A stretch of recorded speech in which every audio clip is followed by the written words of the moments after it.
আজকের ক্লাস হবে ভার্বের পাস্ট পার্টিসিপল ফর্ম বা V3 ফর্ম। অ্যাকচুয়ালি আমি ভেবেছিলাম আগে লিখে নিয়ে তারপর তোমাদেরকে বোঝাবো, তো আবার ভাবলাম যে তোমাদেরকে বোঝাতে বোঝাতে মানে লিখে লিখে বোঝাতেই সুবিধা হবে হয়তো তোমাদের বুঝতে, ওই জন্য আবার ভিডিওটা এইখান থেকে স্টার্ট করছি। তো অর্ধেকটা লিখেছি আমি।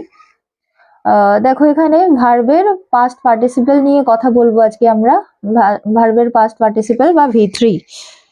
এবার প্রথমেই আমরা দেখব যে বি ভার্বের পাস্ট পার্টিসিপল ফর্মটা কি। একই রকম ভাবে হ্যাভ ভার্ব থাকবে, একই রকম ভাবে ডু ভার্ব থাকবে, আর একই রকম ভাবে মেইন যে ভার্ব গুলো থাকে মানে মেইন ভার্ব, সেই ভার্ব গুলোরও কয়েকটা উদাহরণ আমি দেব। তো প্রথমত বি ভার্বের প্রেজেন্ট বা V1 ফর্ম হচ্ছে বি নিজে এবং এর সাথে এম ইজ আর এর যে কোনো একটা, মানে এই যে বি এম ইজ আর এগুলোর মধ্যে থেকে যে কোনো একটা বসে, সেটা সেন্টেন্স অনুযায়ী বা পার্সন অনুযায়ী বসে। পাস্ট ফর্ম হচ্ছে ওয়াজ বা ওয়্যার, এটাও যে কোনো একটা বসে। পাস্ট পার্টিসিপল ফর্ম হচ্ছে বিন, এটা বি ভার্বের পাস্ট পার্টিসিপল ফর্ম। আচ্ছা, এখানে ন্যারেশনের এই অংশটা তোলার একটা কারণ আছে, কারণ পাস্ট ইনডেফিনাইট টেন্স করানোর সময় আমরা জানি যে ন্যারেশনের রুলস অনুযায়ী পাস্ট ইনডেফিনাইটটা পাস্ট পারফেক্ট হয়ে যায়। তো সেখানে একটা কথা আমি বলেছিলাম, ওখানে সম্ভবত নয়, ওখানে he said I was busy, এটাকে চেঞ্জ করে হয় he said that he had been busy. এই যে হ্যাড বিন শব্দটা এখানে যেটা আমরা দেখছি, এই বিন শব্দটাকে আমি ওখানে বলে দিয়েছিলাম, মানে বলে ফেলেছিলাম আর কি বি ভার্বের পাস্ট পারফেক্ট টেন্স। ওইখানে এই কথাটা আমি ভুল বলেছিলাম। অ্যাকচুয়ালি আমি কোনো এডিট করি না ভিডিও, যা আমি বানাই সেটাই আমি পোস্ট করি। তো ওটা আমি আমার স্টুডেন্টদের সঙ্গে করছিলাম, তো স্টুডেন্টদেরকে বোঝাতে বোঝাতে ওই কথাটা ওরকম ভাবে হয়ে গেছে, মানে আমি বলতে চেয়েছি অন্যরকম, বলে ফেলেছি ওরকম। তো এইটাতে আমি যখন পরে ভিডিওটা দেখলাম তখন ভাবলাম যে এটাতে তোমাদের সমস্যা হলেও হতে পারে, তাই জন্য আমি ওটাকে ক্লিয়ার করার জন্য মেইনলি এই লাইনটা তুলেছি ন্যারেশনের, যেটা ন্যারেশনের পার্ট তোলার কোনো প্রয়োজন ছিল না, কিন্তু যাতে তোমাদের ওটা ক্লিয়ার হয়ে যায় যার জন্য আমার এখানে ন্যারেশনের এই সেন্টেন্সটুকু তোলা, এই পার্টটুকু। তো দেখো ওখানে কথাটা হবে বি ভার্বের past participle form, not be ভার্বের past perfect tense. Okay, past perfect tense মানে পাস্ট পারফেক্ট টেন্সে পাস্ট পার্টিসিপল বা V3 ইউজ হয়। এখানে দুটো একসঙ্গে মিলে আমি ওইটা ওরকম ভাবে আমার কথাটা ওইভাবে বেরিয়েছে। তো যেটা বলতে যাচ্ছি যে দেখো এখানে বি ভার্ব হচ্ছে বি ভার্বের প্রেজেন্ট ফর্ম হচ্ছে বি, তার পাস্ট পার্টিসিপল ফর্ম হচ্ছে V3 এর অংশ হচ্ছে মানে V3 হচ্ছে বিন। তো এখানে যেহেতু আমাদের পাস্ট পারফেক্ট টেন্সে ফরম্যাট অনুযায়ী সাবজেক্ট থাকে, এটা হচ্ছে পাস্ট পারফেক্ট টেন্সের কথা বলছি, পুরোটা আমি লিখছি না। পাস্ট পারফেক্ট টেন্সে সাবজেক্ট থাকে, হ্যাড থাকে, আর হচ্ছে V3 থাকে, আর হচ্ছে অবজেক্ট থাকে। এইটা হচ্ছে পাস্ট পারফেক্ট টেন্সের ফরম্যাট। এবার পাস্ট পারফেক্ট টেন্সে দুটো পার্ট থাকে, একটা হচ্ছে V3 পাস্ট পারফেক্ট টেন্স হয়, আর একটা হচ্ছে পাস্ট ইনডেফিনাইট টেন্স হয়, কারণ পাস্ট পারফেক্ট টেন্সে দুটো কাজ একসঙ্গে হয়। তো আমরা এখানে যেহেতু এই ভার্বের পাস্ট পার্টিসিপল সম্পর্কে আলোচনা করছি, তো যেখানে আমি টেন্স আলোচনা করব সেখানে আমি আরো ডিটেলসে বোঝাবো, জাস্ট এখানে একটু ধরিয়ে দিলাম ব্যাপারটা কি মানে বোঝানোর জন্য।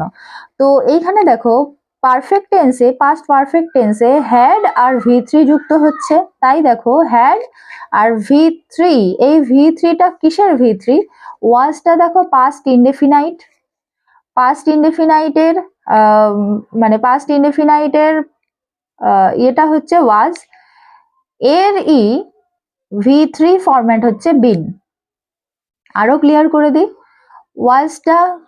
ওয়াজের যে প্রেজেন্ট ফর্ম সেটা কি ইজ বা এম, সেটার পাস্ট ফর্ম হচ্ছে ওয়াজ, সেটারই V3 ফর্ম হচ্ছে বিন। তো আমাদের এখানে ন্যারেশনের রুলস অনুযায়ী বা টেন্সের রুলস অনুযায়ী হ্যাড বসবে আর V3 বসবে। এবার V3টা কিসের বসেছে?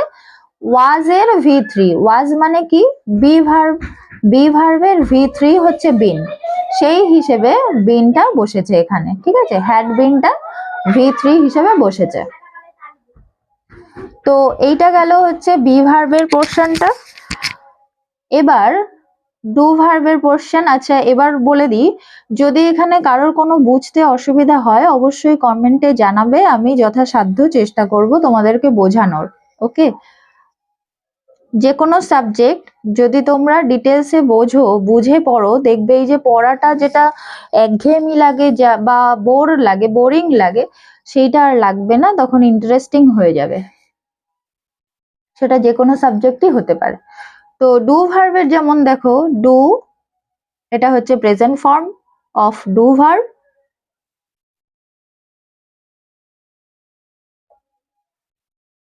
এটা হচ্ছে ডিড, সরি আরো একটা আছে ডাজ।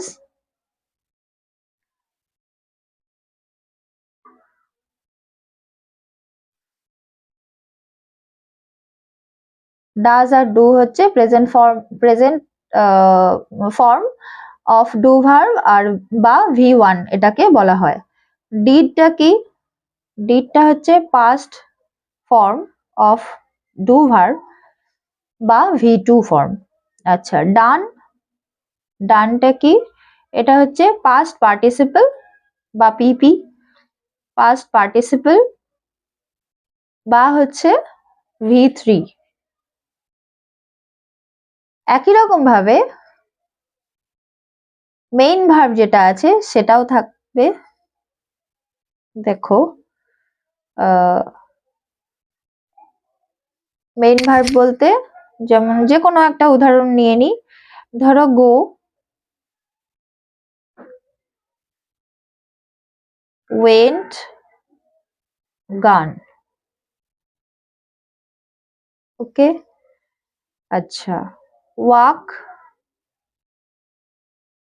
Walked, walked. এই যে তিনটে সেকশন, এটা হচ্ছে প্রেজেন্ট ফর্ম, এটা হচ্ছে পাস্ট ফর্ম, এটা হচ্ছে পাস্ট পার্টিসিপল ফর্ম। এইটা টোটালটাই হচ্ছে, তাহলে বোঝা গেল যে বি ভার্বের পার্টিসিপল ফর্ম হচ্ছে V3, সরি, বি ভার্বের পার্টিসিপল ফর্ম বা V3 হচ্ছে বিন।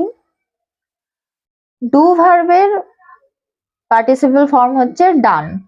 আর মেইন যতগুলো ভার্ব আছে, যে ভার্বগুলো আছে সেগুলো হচ্ছে এইভাবে আমরা পড়তে হয়, এইভাবে আমাদেরকে মুখস্থ করতে হয়, যেটা কনজুগেশন অফ ভার্বের মধ্যে পড়ে। ওকে, তো এটা টোটালটাই হচ্ছে পাস্ট পার্টিসিপল বা V3। সরি, একটা অংশ স্কিপ করে চলে গিয়েছিলাম, যেটা হচ্ছে হ্যাভ ভার্ব। হ্যাভ ভার্বের প্রেজেন্ট ফর্ম হচ্ছে হ্যাজ বা হ্যাভ, এটা পার্সন অনুযায়ী বসে। পাস্ট ফর্ম হচ্ছে হ্যাড, পাস্ট ফর্ম বা V2 ফর্ম হচ্ছে হ্যাড।